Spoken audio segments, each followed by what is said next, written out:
गलत कर दिया, ये है वो है फलाना ढिमकाना।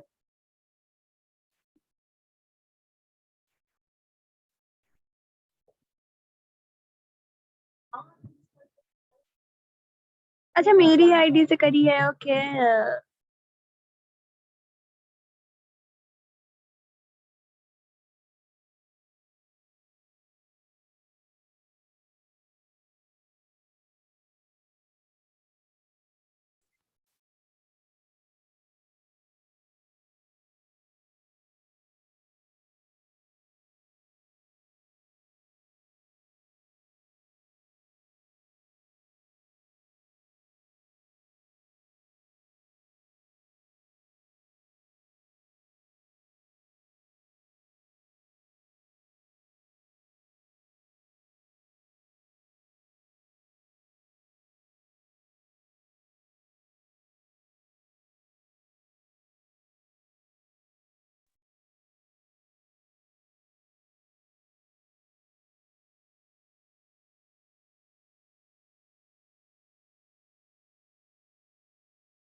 चलिए स्टार्ट करते हैं। जैसे कि मैंने अभी लास्ट क्लास में आप लोग को ट्रेडिशनल अप्रोच या ट्रेडिशनल जो आपका मेथड है, थ्योरी है, उसको डिस्कस किया था हम लोग ने। अभी जो लास्ट जो थ्योरी है that is Modigliani and Miller approach. ठीक है, तो मोडिगिलानी एंड मिलर अप्रोच में हम लोग ये बोल सकते हैं यहाँ पर दो थ्योरीज दी गई है। ठीक है, मॉडिगिलानी एंड मिलर, जैसे कि नाम से पता लग रहा है, इसको दो लोगों ने डेवलप किया है, Franco मॉडिगिलानी and Meron H Miller. ठीक है, तो इन्होंने पहले क्या इन्होंने पहले थ्योरी को ये डेवलप किया और वहां पर ये एज्यूम किया कि देयर आर नो टैक्सेस, मतलब कोई कॉरपोरेट टैक्स नहीं हो है, और उस बेसिस पे इन्होंने मॉडल को, इस अप्रोच को, इस थ्योरी को डेवलप किया। ठीक है, बाद में फिर इन्होंने वापस फिर से थ्योरी लेकर आए जहां पर इन्होंने, इनका ये मानना था कि there are corporate taxes exist करते हैं। ठीक है, तो उस कंडीशन में क्या थ्योरी होगी। ठीक है, तो दो तरह की थ्योरीज हैं इस अप्रोच में। तो जैसे कि अभी तक देखिए, दो जो मेन थ्योरी है, दो दो मेन, वो है एनआई एंड एनओआई। ठीक है, तो net income and net operating income approach, वो दोनों क्या है, एक एक्सट्रीम है, और उसके बीच आपका ट्रेडिशनल या मॉडिग्लानी वो थ्योरी होती है। ठीक है, तो वो एक थ्योरी क्या बोल रही है, एनआई, देखिए सबसे जरूरी आपका एनआई और एनओआई, अगर वो समझ में आ रहा है तो ये सारी थ्योरीज आपको समझने में कोई प्रॉब्लम नहीं होगी। एनआई थ्योरी में ये बोला जा रहा है कि भाई कैपिटल स्ट्रक्चर का इम्पैक्ट कॉस्ट ऑफ कैपिटल और वैल्यू ऑफ फर्म पे पड़ता है, और एनओआई में नहीं पड़ता है। ठीक है, तो स्टार्ट करते हैं इसको। और मेरे ख्याल से सभी ने अटेंडेंस दे दिया होगा, तो चैट बॉक्स में डिसेबल कर रहा हूँ। नो सर मैंने। करिए करिए, अच्छा दो, करिए 2 मिनट और मैं दे रहा हूँ, उसमें कर लीजिए, अटेंडेंस दे दीजिए।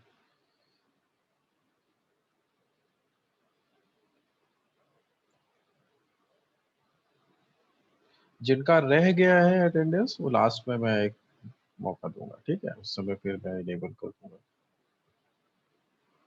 ठीक है, तो स्टार्ट करते हैं।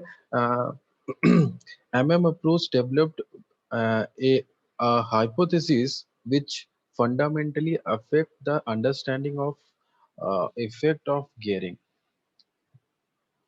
They argue that in the absence of corporate tax, ठीक है, ये पहले इन्होंने ये एज्यूम किया था कि भाई कॉर्पोरेट टैक्स नहीं होता। ठीक है, तो in the absence of corporate tax cost of capital and market value of the firm remain invariant in the changes in the capital structure or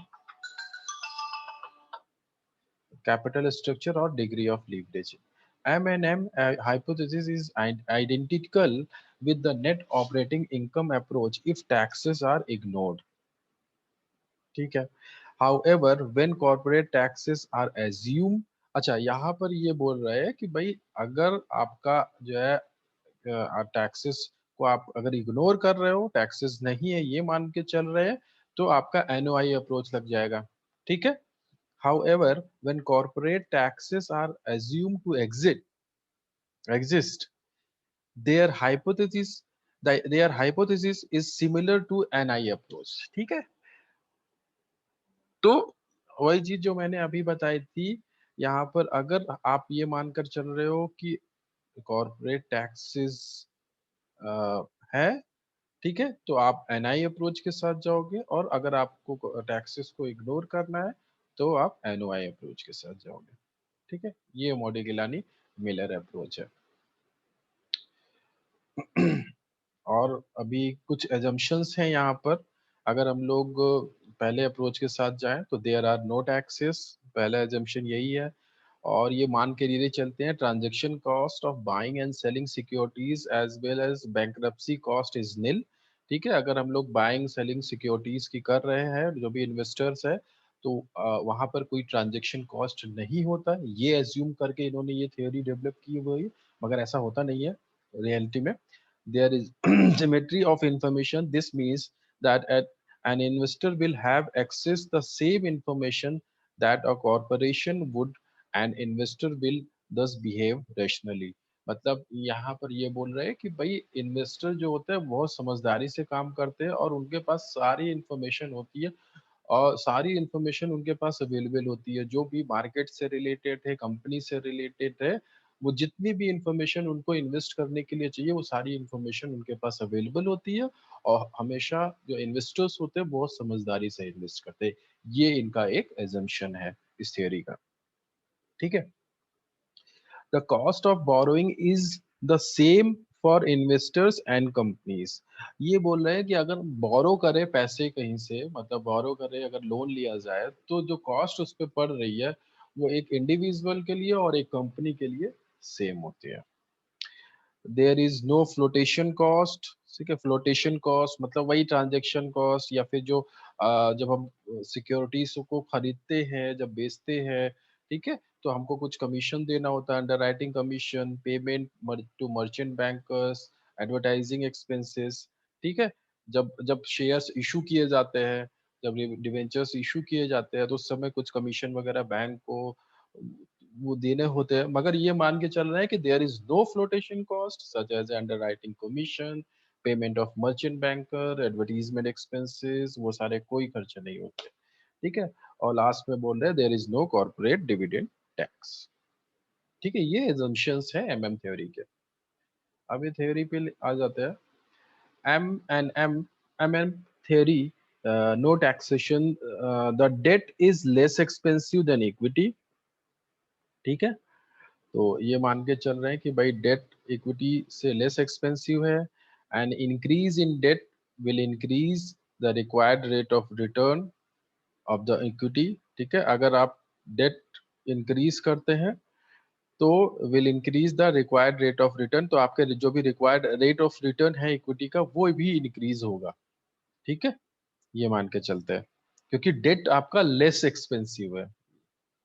ठीक है, ये सारी चीजें क्या है ना, जब किसी ने थ्योरी डेवलप की तो ये सारे एजम्पशंस लेके फिर उन्होंने थ्योरी डेवलप की हुई है। अगर ये एजम्पशंस नहीं होंगे तो आप इस थ्योरी को प्रूव भी नहीं कर सकते। ठीक है, with the increase in the level of debt there will be higher level of interest payment affecting the cash flow of the company. Then equity shareholder will demand for more return. The increase in cost of equity is just enough to offset the benefit of low cost debt. ठीक है, इसको रहने देते हैं, हम लोग example के through समझते हैं तो वो चीजें ज्यादा क्लियर होंगे। ठीक है, एग्जाम्पल से समझते हैं। ये देखिए यहाँ पे एक एग्जाम्पल दिया गया है। यहाँ पर देखिए दो कंपनी है कंपनी ए, कंपनी बी, दो कंपनी यहाँ पर दिखाई पड़ रही है, और दोनों का जो भी कैपिटल है, ये हम लोग ये एज्यूम करते हैं, ये दोनों का जो कैपिटल है वो कितना है, 10 लाख रुपए, सेम है। मगर अगर मैं कंपनी ए की बात करूं तो यहाँ पर इनके पास इक्विटी और डेट दोनों चीजें हैं। ठीक है, 8 लाख रुपए इनके इक्विटी के हैं, और 2 लाख रुपए इनके पास डेट के हैं। ठीक है, लॉन्ग टर्म डेट है, वो डिवेंचर्स भी हो सकता है, वो लोन भी हो सकता है लॉन्ग टर्म। ठीक है, वो जो भी है इनके पास। अभी जो मैं कंपनी बी की अगर बात करूं तो इनके पास टोटल जो है वो इक्विटी ही है। ठीक है, तो अभी जो है, जो वैल्यू है इनकी दोनों फर्म की वो अलग अलग है। अगर मैं फर्म ए की वैल्यू, जो आपके कंपनी ए की वैल्यू है वो है 20 लाख, 20 लाख रुपए, और फर्म जो कंपनी बी है वहां पे उसकी वैल्यू है 19,50,000। ठीक है, यहाँ पे कोई कैलकुलेशन नहीं करना है, बस ये मैंने एज्यूम किया है कि ये चीजें हैं। ठीक है, तो अभी इन्वेस्टर क्या सोचेगा, जैसे अभी यहाँ पे थ्योरी क्या है, इन्वेस्टर्स आर रैशनल, वो बहुत समझदारी से डिसीजन लेते हैं। सपोज कोई इन्वेस्टर एक्स वाई जेड है जिसने कंपनी ए में इन्वेस्ट किया हुआ है। ठीक है, कंपनी ए में इन्वेस्ट किया हुआ है, तो कंपनी ए की जो वैल्यू है 20 लाख रुपए है, और इनका टोटल जो कैपिटल है 10 लाख। तो ये हम मान के चलेंगे कि ओवर वैल्यूड है। ठीक है, इसी तरह अगर मैं कंपनी की बी की बात करूं तो ये अंडर वैल्यूड है। ठीक है, क्योंकि सेम उनके पास दोनों का कैपिटल स्ट्रक्चर सेम है। बस जो यहाँ पर कंपनी ए के पास 8 लाख का इक्विटी है और 2 लाख का डेट है, और कंपनी के बी के पास पूरा पूरा इक्विटी है। और जो फर्म की वैल्यू है वो अलग अलग है। 20 लाख रुपए कंपनी है और 19,50,000 कंपनी बी। अभी सपोज कोई इन्वेस्टर है एक्स वाई जेड, जो जिसका पैसे जो है कंपनी ए में लगी हुई है, तो वो अगर उसके पैसे कंपनी ए में लगाए हुए हैं तो वो क्या करेगा, वो वही करेगा ये कि यहाँ कंपनी ए से पैसे निकाल के कंपनी बी में डाल देगा, क्योंकि यहाँ पर अभी वो सोचेगा कि इधर जो है क्योंकि अंडर वैल्यूड है, ये फ्यूचर में हो सकता है प्राइसेस यहाँ पे बढ़ जाए। ठीक है, तो इधर से पैसे यहाँ पे आर्बिट्रेज एक तरीका होता है, वो चीजें यहाँ पर जो अप्लाई होंगी। आर्बिट्रेज कहते हैं इस पूरे प्रोसेस को आर्बिट्रेज बोलते हैं। तो हम एक्स वाई जेड जो इन्वेस्टर है वो उसको लगेगा कि भाई कंपनी ए और बी दोनों का जो है जो कैपिटल स्ट्रक्चर सेम है, मगर वैल्यू जो है कंपनी ए की ज्यादा कंपनी बी की कम है, यानी कि कंपनी ए जो है ओवर वैल्यूड है और कंपनी बी अंडर वैल्यूड है। और तो अगर हम लोग देखो जब भी कोई इन्वेस्टमेंट करते हैं स्टॉक मार्केट में, हम अंडर वैल्यूड चीजों को ज्यादा इन्वेस्ट करना पसंद करते हैं, क्योंकि वहां पे चांसेस ज्यादा होते हैं बढ़ने के। अगर ओवर वैल्यूड कर में इन्वेस्ट करेंगे तो तो ऑलरेडी अपने नॉर्मल प्राइस से ज्यादा पर है, तो हो सकता है वो प्राइस फ्यूचर में कम हो जाए। ठीक है, तो इन्वेस्टर क्या करेगा कि कंपनी ए से पैसे निकाल के कंपनी बी में लगा देगा। ठीक है, तो अगर इधर ऐसा करेगा तो ऐसा करने पर कंपनी ए की वैल्यू कम होगी और कंपनी बी की वैल्यू बढ़ जाएगी। अगर पैसे इधर से निकाले गए और फिर बी में लगा दिए गए तो ऑब्वियस है कंपनी ए की वैल्यू कम हो जाएगी और कंपनी बी की वैल्यू ज्यादा हो जाएगी। तो ये प्रोसेस चलता रहेगा, ये आर्बिट्रेज जो प्रोसेस है चलता रहेगा कब तक, जब तक दोनों की वैल्यू बराबर नहीं हो जाती। ठीक है, यही ये थ्योरी यहाँ पर एम एम थ्योरी जो है ये यही चीज बता रहे हैं कि इसका इक्विटी और डेट का कोई फर्क नहीं पड़ता। इक्विटी आप कोई भी कॉम्बिनेशन रखो और डेट का कोई भी कॉम्बिनेशन रखो। ठीक है, अगर डेट ज्यादा है इक्विटी कम है, या इक्विटी ज्यादा है या डेट कम है या पूरा इक्विटी है, तो इससे कोई मतलब नहीं है।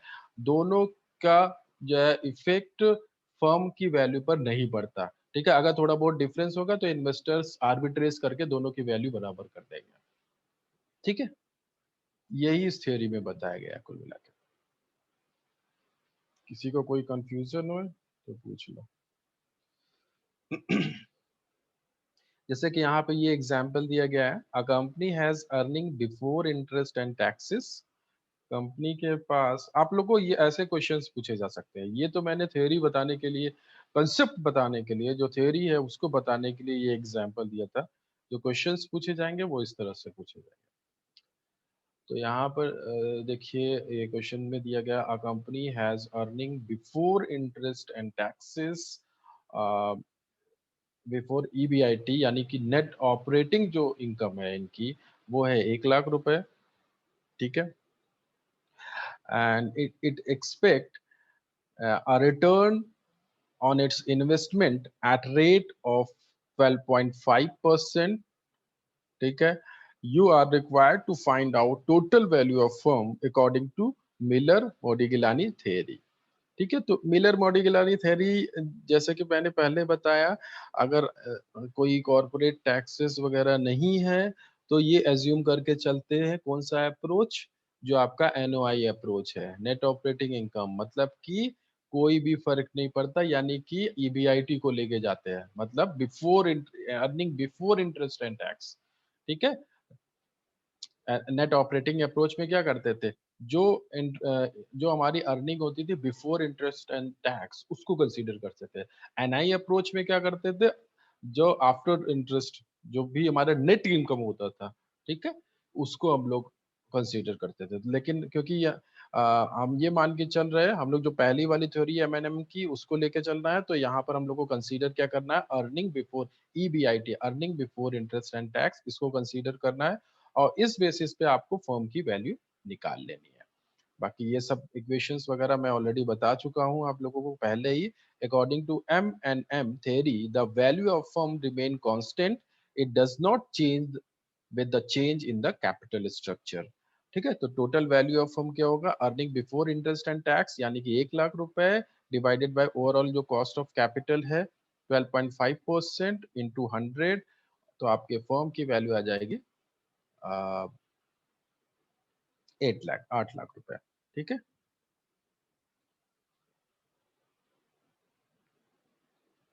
ये आपका हो गया अगर टैक्सेस ना हो। और जैसे मैंने पहले बताया, M M hypothesis with corporate taxation में ये बोला गया था कि अगर टैक्सेशन, अगर आप टैक्स को कंसीडर करते हो तो आपको फिर एनआई अप्रोच के साथ जाना पड़ेगा। ठीक है, M M theory has ignored the tax relief on debt interest. M has further modified their theory by considering tax relief available to geared company when the debt component is existing in the capital structure.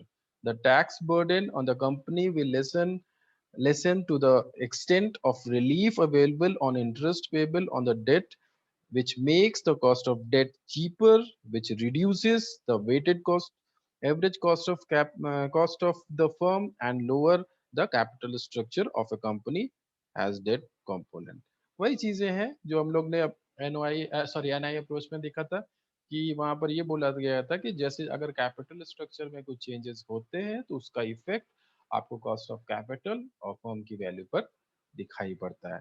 तो इसलिए यहाँ पर tax को भी consider करते हुए इस तरह से कॉस्ट ऑफ कैपिटल निकालना होता है। Weighted average cost of capital कैसे निकालेंगे, cost of equity into proportion of equity, जो भी आपका प्रपोर्शन होगा इक्विटी का, प्लस 1 - टी, यानी टैक्स को इधर कंसीडर करना है। डेट के लिए आपको टैक्स को कंसीडर करना होता है, आपको पहले ही पता है।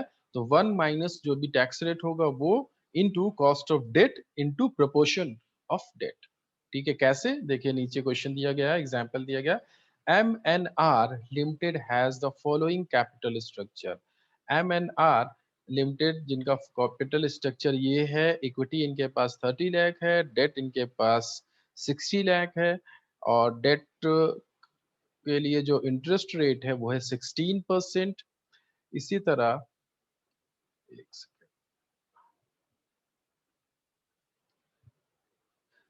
डेट के लिए जो इंटरेस्ट रेट है वो 16% है, corporate tax is 40%, and the cost of equity is assumed to be 24%। तो जो भी कॉस्ट ऑफ इक्विटी है वो है 24%। Calculate weighted average cost of capital of the company. और ज़्यादा कोई यहाँ पे इन्फॉर्मेशन दिया नहीं गया है, इतनी इन्फॉर्मेशन है तो हम लोग केवल कॉस्ट ऑफ एक कैपिटल ही निकाल सकते हैं। तो यहाँ पर देखिए क्या करना है, यहाँ पे जो भी आपका कॉस्ट ऑफ पहले इक्विटी है इनटू प्रोपोर्शन, इक्विटी का प्रोपोर्शन कितना है 33.33% यानी 0.333, उसे मल्टीप्लाई कर दिया 24 को, प्लस 1 माइनस टी यानी टैक्स, 40% टैक्स है तो 1 माइनस टी, 1 1 माइनस 0.40 इंटू 16% आपका डेट इंटरेस्ट रेट है, इंटू डेट का प्रोपोर्शन है 66.67% यानी कि इंटू 0.667। ठीक है, आप लोगों को पहले ही पता है weighted average cost of capital कैसे निकालते हैं, आपको ऑलरेडी पता है। और आपका आ जाएगा यहाँ पे जो कॉस्ट ऑफ कैपिटल है या weighted average cost of capital है वो आ जाएगा 14.4%। ठीक है, तो ये आपका हो गया मोडिकिलानी एंड मिलर थ्योरी। किसी को कोई कंफ्यूजन किसी भी थ्योरी में? चारों थ्योरीज जो मैंने अभी बताई है इस चैप्टर में बहुत ज्यादा इंपॉर्टेंट है। ठीक है, जैसे कि मैंने पहले बताया था, relevance theory, irrelevance theory. Relevance theory में आएंगे एनआई अप्रोच यानी नेट इनकम अप्रोच और ट्रेडिशनल अप्रोच, और आपका इररेलेवेंस थ्योरीज में आएगा net operating NOI approach and Modigliani and Miller MNM approach. Okay, तो ये आपका सारी थ्योरीज हो गई, कैपिटल स्ट्रक्चर जो थ्योरीज थी। और अगर किसी को कुछ प्रॉब्लम नहीं है तो फिर हम लोग अगला टॉपिक स्टार्ट कर सकते हैं।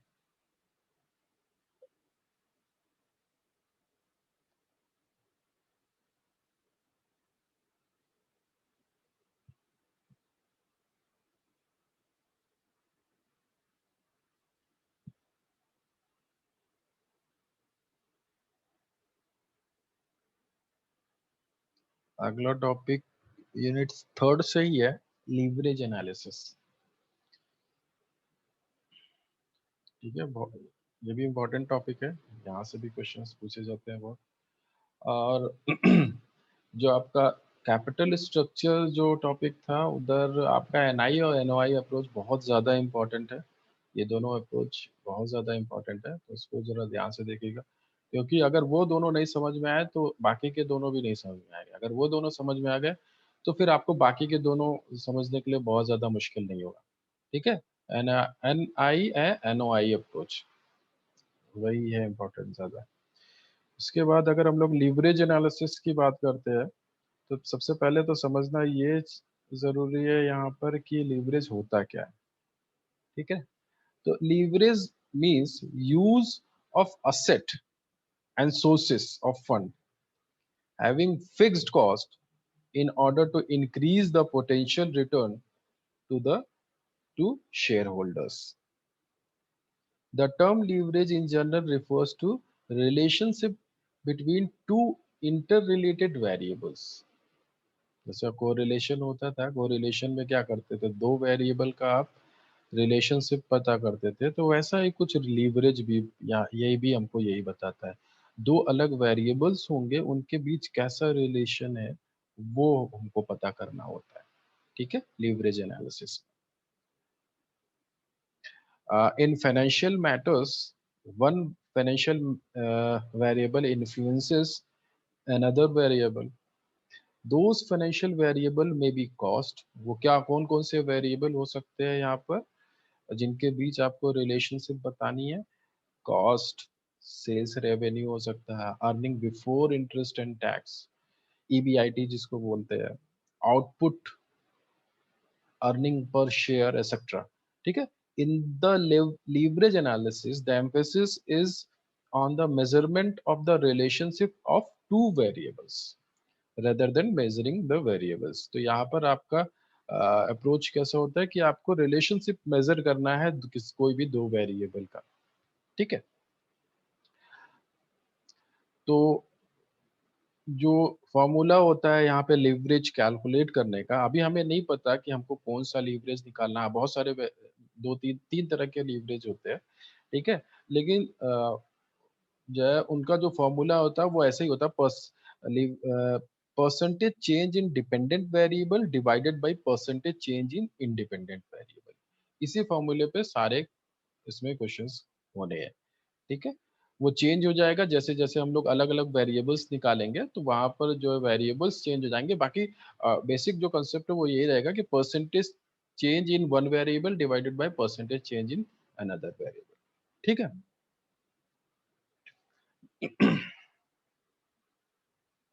यहाँ पर देखिए कैलकुलेशन, देखिए कोई भी आप लोग थ्योरी कर रहे हैं, कोई भी आप लोग न्यूमेरिकल कर रहे हैं, कैलकुलेशन से ज़्यादा इम्पोर्टेंट है इंटरप्रिटेशन। वो आपको पता होना चाहिए कि जो भी वैल्यूज हम लोग कैलकुलेट कर रहे हैं, जो वैल्यूज निकल के आ रही है, उनको इंटरप्रेट कैसे किया जाए, ओके। तो वो चीज़ें ज़्यादा इम्पोर्टेंट है। अगर वो समझ में आ रहा है तो मतलब आपको कॉन्सेप्ट क्लियर है, आपको चीज़ें समझ में आ रही है और फिर आसानी से आप वो चीज़ें कर सकते हैं। तो यहाँ पे देखिए डेफिनेशंस दी गई है बहुत सारी। Leverage is the ratio of net rate of return on shareholders' equity and net rate of return on total capitalization. Leverage may be defined as percentage return on equity to percentage return on capitalization. Leverage may be defined as employment of an asset of fund for which firm pay cost of fixed return. The fixed cost of return may be thought of as. तो कुल मिला के अभी ये सारी definitions है, ये सारी चीजें अब ऐसे इतना पढ़ने की जरूरत नहीं है। जब हम लोग प्रैक्टिकल जो क्वेश्चंस करना शुरू करेंगे तो चीजें आसान जो है समझ में आएंगी। यहाँ पर देखिए तीन तरह के लीवरेज होते हैं, types of leverage. There are three types of leverage: operating leverage, financial leverage and composite leverage. ठीक है, ऑपरेटिंग और फाइनेंशियल अगर समझ में आ गया तो कंपोजिट समझने में कोई प्रॉब्लम नहीं होगी, उसमें कुछ नहीं करना है, ठीक है। तो the leverage associated with investment activities is अगर जो भी लीवरेज जो इन्वेस्टमेंट एक्टिविटी से रिलेटेड है, that is referred to as operating leverage, while leverage associated with the financing activities, that is called financial leverage, and combination of both is composite leverage, ठीक है। While we are basically concerned with financial leverage for the purpose of financing decision of the firm, the discussion of operating leverage is to serve as a background to the understanding of financial leverage, because two types of leverage are closely related. ठीक है, आगे चलते हैं, theory part से आगे चलते हैं। अच्छा, एक चीज है बहुत इंपॉर्टेंट, जो चीज हम लोग की रह गई थी, मैं बार बार यूज करता हूँ, ईबीआईटी, ठीक है, अर्निंग पर शेयर। तो ये चीजें भी समझना जरूरी है, ठीक है। ये आपका इनकम स्टेटमेंट आप लोग ने शायद पहले पढ़ा हो, मैं तो यही अज्यूम कर रहा था कि शायद पढ़ा हो कभी। तो यहाँ पर देखिए ईबीआईटी वगैरह कैसे आप, या ऑपरेटिंग इनकम या फिर नेट इनकम किस तरह से कैलकुलेट होती है। क्योंकि जब हम लोग लीवरेज एनालिसिस करेंगे ना, तो ये सारी चीजें हम लोग को जरूरत लगेगी। ये सेल्स कितना होना चाहिए, वेरिएबल कॉस्ट आपका दिया गया होगा, आपका ईबीआईटी दिया गया होगा, ठीक है। तो इन्हीं के बेसिस पे हमको लीवरेज निकालनी है।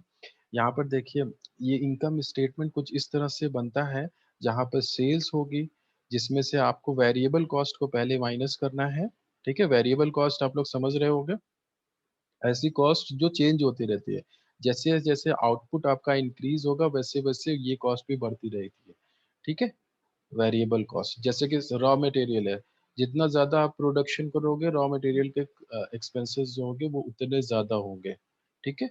उतनी ज्यादा आपको रॉ मटेरियल की रिक्वायरमेंट होगी, तो वो कैसा कॉस्ट है, वेरिएबल कॉस्ट है, वो बढ़ता रहता है। इसी तरह फिक्स्ड ऑपरेटिंग कॉस्ट होते हैं, जो फिक्स होते हैं, कितना भी आउटपुट आप बढ़ा लो कम कर लो, प्रोडक्शन कितना भी जीरो अगर प्रोडक्शन या 1 यूनिट का भी प्रोडक्शन कर रहे हैं, फिर भी वो कॉस्ट आपकी लगेगी लगेगी, उतनी ही लगेगी, फिक्स्ड होती है, तो उसको फिक्स्ड ऑपरेटिंग कॉस्ट बोलते हैं।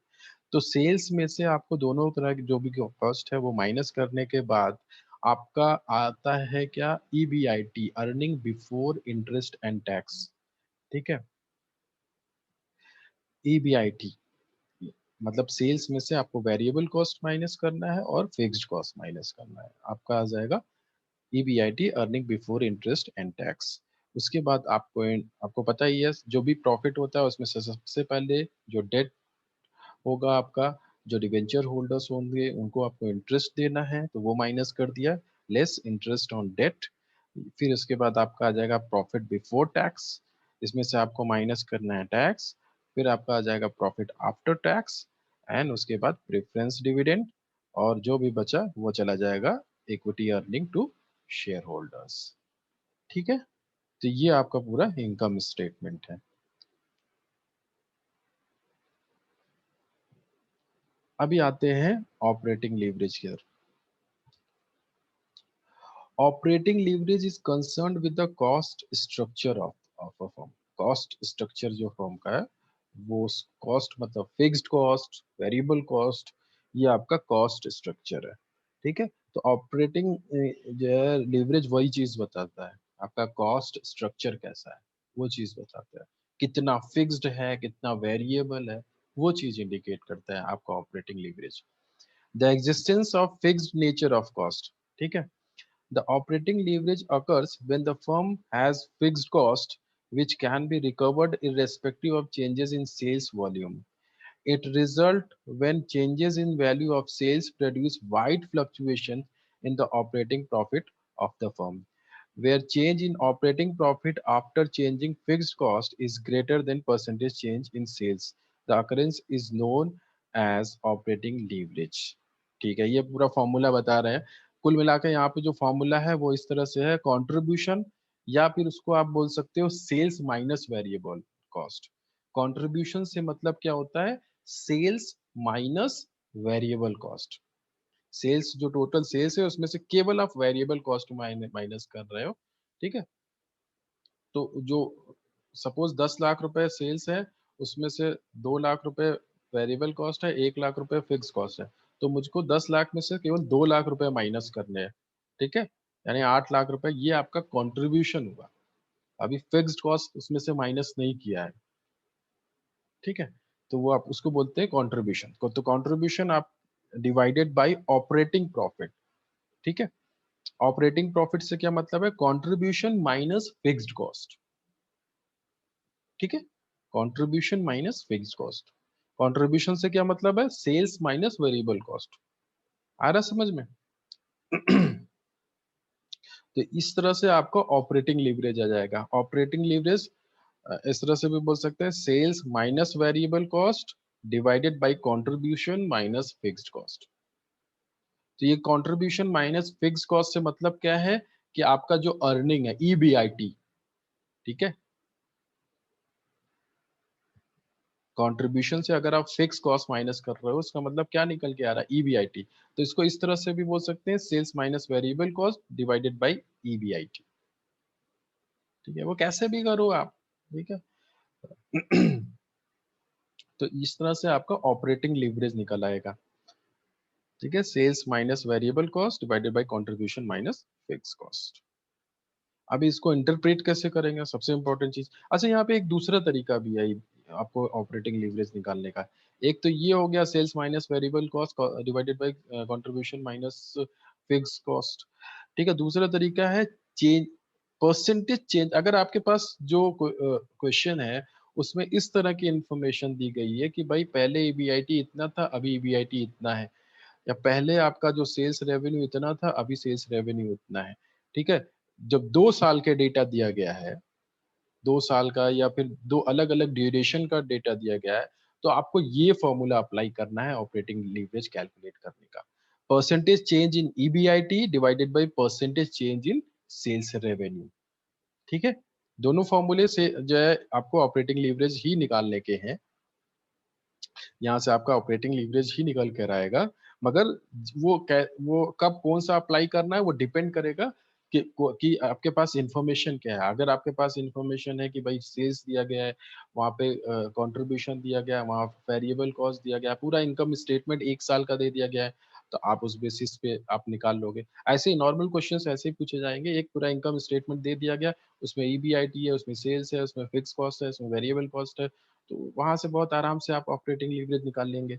अब कहीं क्वेश्चन में दे दिया गया ईयर 2011 20 2020 19, ये अलग अलग ईयर्स का आपको दे दिया गया कि भाई हाँ, पहले ईबीआईटी इतना था अभी ईबीआईटी इतना है, पहले सेल्स रेवेन्यू इतना था अभी सेल्स रेवेन्यू इतना है, ऑपरेटिंग लीवरेज बताइए। तो आप इस तरह से निकाल सकते हैं, percentage change in EBIT divided by percentage change in sales revenue. Okay, जिसकी जिसकी अटेंडेंस रह गई है, मैं एक बार फिर से इनेबल मैंने चैट बॉक्स कर दिया, आप लोग देख लीजिए। तो अभी देखिए ये यहाँ पे एग्जांपल दिया गया है पहले वाले मेथड से, जो पहला वाला इक्वेशन है, फॉर्मूला है, उसके बेसिस पे कैसे कैलकुलेट करना है। यहाँ पे जो इन्फॉर्मेशन दी गई है वो दी गई है, calculate operating leverage from the following information. यहाँ पर जो इंटरेस्ट है वो 5,000 रुपए है, सेल्स 50,000 रुपए है, 50,000 rupees, variable cost 25,000 rupees and fix cost is 15,000 rupees. ठीक है, जब ये इंफॉर्मेशन से हमें मुझे पता चल गया कि भाई पहले वाला फॉर्मूला अप्लाई होगा, क्योंकि यहाँ पर दो अलग साल का या दो अलग ड्यूरेशन का डेटा नहीं दिया गया है, इन्फॉर्मेशन नहीं दी गई है। यहाँ पे मेरे पास सेल्स है, इंटरेस्ट है, यहाँ पे वेरिएबल कॉस्ट है, फिक्स कॉस्ट है। तो इस बेसिस पे मुझे जो है ऑपरेटिंग लीवरेज निकालना है। तो यहाँ पर सिंपल सा फॉर्मूला है, सेल्स जो आप माइनस वेरिएबल कॉस्ट, ठीक है, डिवाइडेड बाय ईबीआईटी, जैसे मैंने बोला पहले बोला था कि ईबीआईटी यानी कि कंट्रीब्यूशन माइनस फिक्स कॉस्ट। ठीक है, तो ये फॉर्मूला है आपका कुल मिला के ऑपरेटिंग लीवरेज निकालने का, S minus V divided by EBIT. तो पहले ईबीआईटी मुझे पता होना चाहिए, ठीक है, earning before interest and tax. तो उसके लिए क्या करना है, sales minus variable cost minus fix cost. ठीक है, दोनों कॉस्ट हम माइनस कर देंगे सेल्स में, तो आपका ईबीआईटी निकल के आ जाएगा। तो मगर इंटरेस्ट नहीं माइनस करना है, क्योंकि ये कैसी अर्निंग है, earning before interest and tax है। तो 50,000 रुपए आपकी सेल्स है, इसमें से माइनस किया वेरिएबल कॉस्ट 25,000 रुपए, और फिक्स कॉस्ट माइनस किया 10,000 रुपए। आपका EBIT earning before interest and tax निकल के आ गया 15,000, 15,000 रुपए।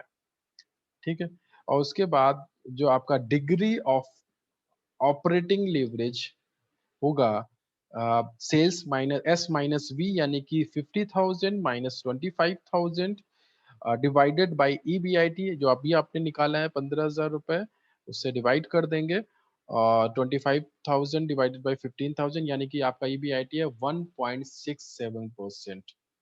ठीक है, तो 1.67% इसका मतलब क्या हुआ, इस ये आपके फिक्स कॉस्ट को बता रहा है। ऑपरेटिंग लीवरेज हमेशा बताता है फिक्स कॉस्ट, आपके कैप जो भी आपका कॉस्ट स्ट्रक्चर है उसमें फिक्स कॉस्ट कितनी है। ठीक है, जितना ज्यादा ऑपरेटिंग लीवरेज होगा उतने ज्यादा प्रोपोर्शन आपका फिक्स कॉस्ट का होगा। ठीक है, तो ये आपको वो चीज बताता है कि फिक्स कॉस्ट एक एक जो है, जैसे कि अगले एग्जांपल से ये चीजें क्लियर हो जाएंगी। जैसे यहाँ पे 3 सिचुएशंस दी गई है, अलग अलग फिक्स कॉस्ट इसमें दिया गया है। ठीक है, बाकी चीजें सेम है, बस फिक्स कॉस्ट जो है वो अलग अलग है, situation 1, situation 2 and situation 3। The installed capacity of a factory is 600 units. Uh, Actual capacity used is 400 units. Selling price per unit is 10. Fixed variable cost per unit is 6. Calculate operating leverage in each of the following 3 situations. तो यहाँ पर देखिए जो sales है वो कितनी है, 4,000। ठीक है, टोटल जो कैपेसिटी है वो 400 यूनिट है। क्योंकि जो है, जो प्रोडक्शन हो रहा है, कैपेसिटी देखो, इंस्टॉल कैपेसिटी है 600, लेकिन जो प्रोडक्शन हो रहा है वो 400 यूनिट, तो वही आपका सेल्स होगा। तो 400 यूनिट्स सेल हुई तीनों सिचुएशन में, इसमें से वेरिएबल कॉस्ट माइनस किया जो कि यहाँ पे 6 रुपए पर यूनिट है। तो 400 इंटू 6 यानी 2400 माइनस करने के बाद कंट्रीब्यूशन आपका आ गया। फिक्स कॉस्ट सब में अलग अलग दिख रही है। ठीक है, और उसके बाद ऑपरेटिंग प्रॉफिट ये आपका आ गया। और इस तरह से ऑपरेटिंग जो लीवरेज उसी इक्वेशन पे मैंने लगाया, तो जहां मुझे फिक्स कॉस्ट ज्यादा थी वहां पर ऑपरेटिंग लीवरेज ज्यादा दिख रहा होगा। जैसे कि सिचुएशन 1 में 1.33 है,